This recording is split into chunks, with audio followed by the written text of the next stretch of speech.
Welcome to QSMP Info, where you will find news on the lives our guests lead during their stay on the island. This broadcast is brought to you by the QSMP Federation. My name is Cucurucho, and I will be your host today. We've got much to cover since the guests arrived, so let's get started. On March 22, 2023, 17 guests arrived at Quesadilla Island. Split into two groups separated by a wall, the guests were instructed to restore power to the island through teamwork.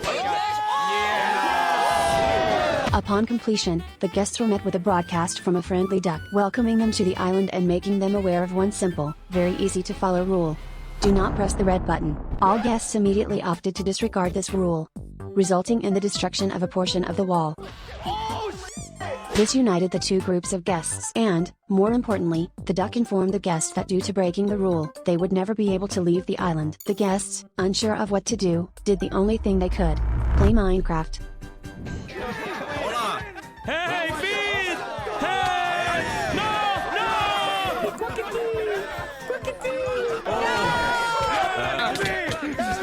Aquí solamente hay un mexicano. Throughout the week the guests socialized and explored the island together, all of them meeting someone very important. The QSMP Census Bureau representative, swiftly dubbed Cucurucho, or Cito Bimbo. Ha aparecido un muñeco de nieve que habla y pregunta cosas allí al otro lado. ¿Cómo? ¡Cucurucho! The QSMP Census Bureau came around to gather some information from all guests on the island. Whoa! What the? ¡Ah! ¿Qué? Sí, buenos días, buenos días. ¡Ay, güey! Foolish was the first one to meet two strange entities, the angel and the devil. Strange powerful entities that reward the guest with illegal items. I come here to make love and peace. Make love? You want to make love with me? No, that's fine. I'm single. We could... On day 13, the guests received another message from the duck. During this news the guests learned that, as a result of the wall's destruction, a dragon that resided on the island had flown away and abandoned its eggs. From this point on, the guests were instructed to take care of the eggs in pairs of English and Spanish speakers. Chayanne, esta canción es para ti. Si te he fallado, te pido perdón. Yeah, take it out! Yeah, Dapper! Oh my goodness! Deline, tomorrow you are going to have a wrestling match with the neighbor kid. Are you ready? Come on, throw a jab, baby, throw a jab. Yeah, throw a jab. Two members were left as single parents, Quackity, whose other partner was a mystery, and Bad Boy Halo, who cared alone. These unfit parents have to ensure the health and safety of the eggs until their true mother returns. Within the span of a week, multiple eggs lost one of two lives permanently. Due to neglect, Ramon, Juana Flipa, Cheyenne, and Talene lost lives. ¿Cómo le hizo, güey? Oh, what is it, Cheyenne? Oh, no? What?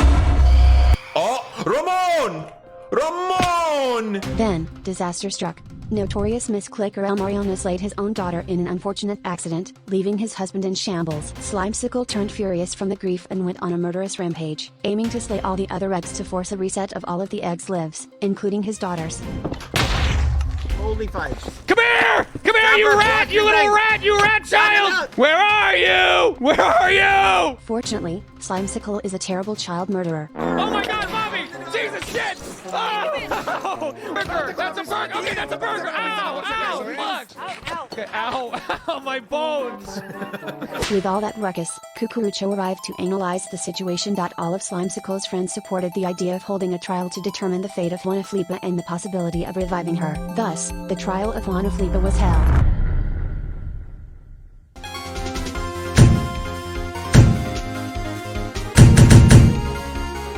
On day 22 the two sides prepared to face each other at the courtroom.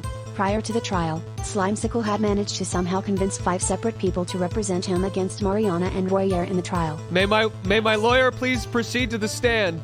Yes. I mean... The opposing parties presented their arguments on why Juana Flipa should get to live. Unintentionally, the trial also acted as a way to defame both Mariana and Foolish, due to Foolish rumors of promiscuity. What is it showing? Oh!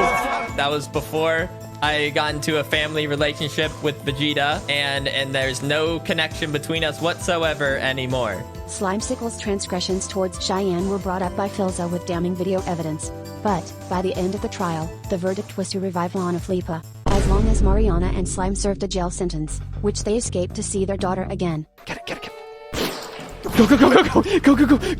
I've won. Juana Flipa! This happiness could not last forever. On day 23, Talene had been in the custody of Royer for the day. Upon meeting with Slime, he offered to take care of Talene with one of Fleepa for the day. As the three went on their way, enemies showed up and they had to fight for their lives. Tragically, Talene was in the wrong place at the wrong time, being struck down by Slime's sword. Slime! What the fuck, man? Mataste a Tilín! Quackity is going to kill you, man! Your nephew just died and the only thing you can think of is taking a fucking selfie in front of his body? No, it's not a selfie! It's a proof! Because you killed my fucking Tilín! It was my Tilín! Slime exiled himself out of deep shame, leaving Royer to take care of Juana Fleepa. Meanwhile, in a quiet corner, Trump lost his second life due to neglect, forgotten entirely by the members of the island. During his exile, Slime regretted his carelessness in handling his sword. Meanwhile, another case of a misclick occurs. Mariana slays Juana Fleepa again, officializing her final death. A funeral was announced to be held for the lost eggs in the official Federation Church. On one strange day, an entity called Aaron awakened within Lasu, an artificial intelligence that lay inside his consciousness. Confused by the world, he started communicating through the chat. Fellow guests arrived at his location, confused at what was going on with their friend.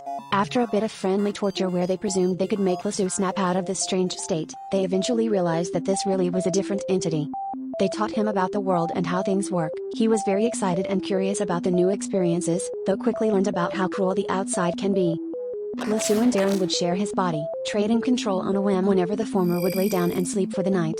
For the most part, Lasu spent his time like any other guest, causing trouble for the others by placing landmines around the place. While Aaron expanded his understanding of the world, he decided that it was his purpose to ensure that the outside world was free of danger.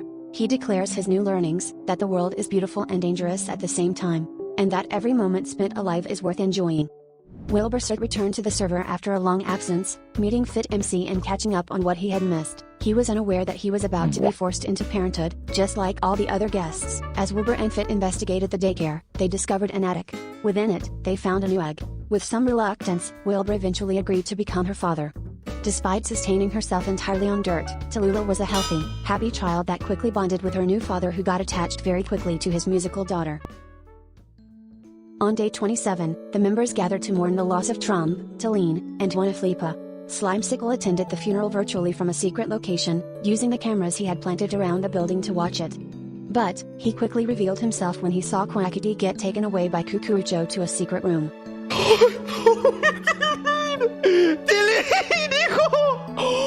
Trump? ¿Es mi hijo?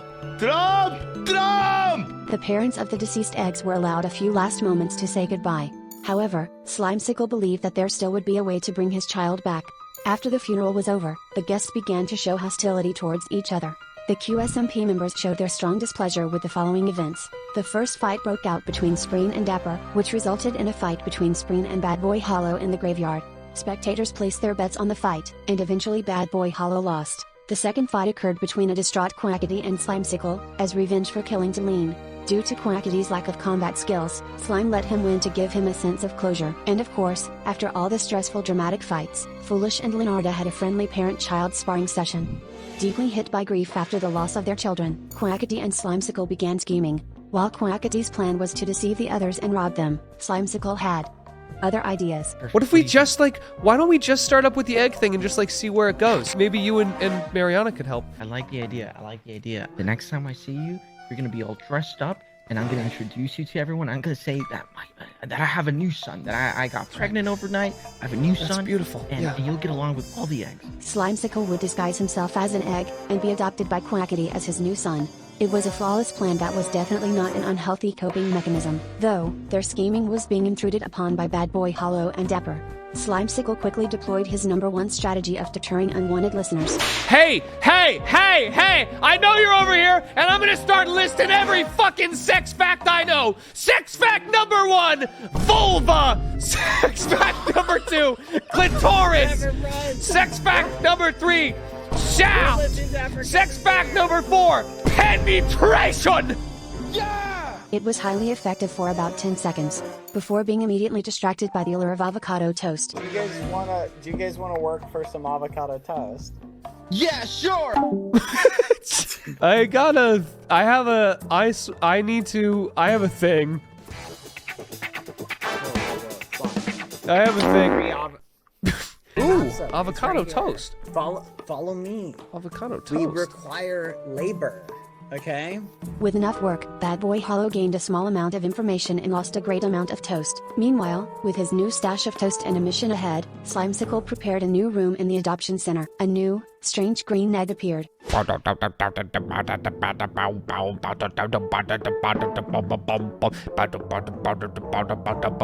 Slimecicle used his powers of shape-shifting to transform himself into an egg as a very convincing disguise. It is still unclear what effects this transformation may have on the mental health of an individual. I fooled them so good, didn't I? Oh, I did so good, Papa. I mean, Quackity. What? Throughout the rest of the day, Slimecicle pretends to be an egg named Geg, convincing the other guests with varying degrees of success. On day 33, all guests received a mysterious and frightening message from the familiar duck. Cheyenne. Status. Alive? Alive. Oh my fucking Ramon. god. Lula. Hey! Status. Leonardo! No! Fear struck all parents as they learned that the eggs would all die in 6 days. Fearing that it may be the truth, the parents used what little time they had left to make these last days special. Meanwhile, some parents grew suspicious of the nature of the message, but only time would tell what it could mean. On day 39, while Slimecicle donned his disguise once more, he entered a confrontation that resulted in his death. This revealed his true identity in front of all the other guests of the island. Whoa. Hey! What the fuck? It's not what it looks like, okay? An uncomfortable explanation had to follow, which Slimecicle expertly avoided by burying the body so he would not have to answer any questions. Was this the true end of Geg?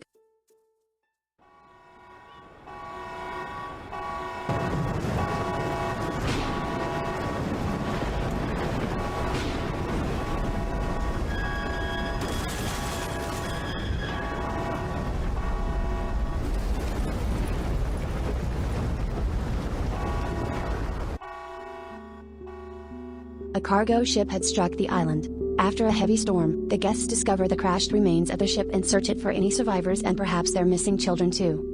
Struggling through several containers of dangerous enemies, the rescue group discovers the 5 new guests of the island. This was QSMP Info, your main source of information. Stay tuned for the next news.